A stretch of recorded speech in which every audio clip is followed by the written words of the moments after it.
வணக்கங்க.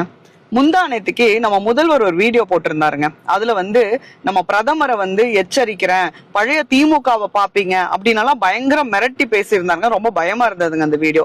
உடனே நேத்திக்கு அவங்களுடைய கட்சிக்காரங்களெல்லாம் இதுக்கு எதிர்ப்பு தெரிவிக்கிற மாதிரி கருப்பு கொடி ஆர்ப்பாட்டம் பண்ணணும், இன்னைக்கு எல்லாரும் வீட்டுல கருப்பு கொடி ஏத்திட்டு கருப்பு சட்டை போட்டு எல்லாம் சுத்திட்டு இருக்காங்க.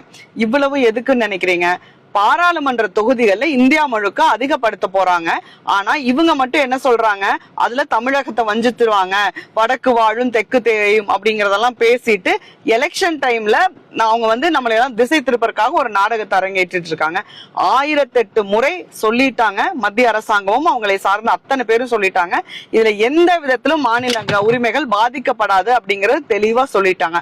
ஆனாலும் இந்த தேர்தல் நேரத்துல ஏன் திமுக இப்படி ஒரு நாடகத்தை அரங்கேற்றுறாங்கன்னா அவங்களுக்கு தோல்வி பயம். இதுல நம்ம எல்லாரும் கவனிக்க வேண்டிய விஷயம், பினராயி விஜயன் உட்பட வேற எந்த மாநில முதல்வர்களும் இதுக்கு எந்த மறுப்பும் சொல்லுங்க. இங்க மட்டும்தான் இதை பண்ணிட்டு இருக்காங்க. வழக்கம் போல உங்களுடைய பொய் நாடக அரசியலை மக்கள் நம்ப போறதில்ல.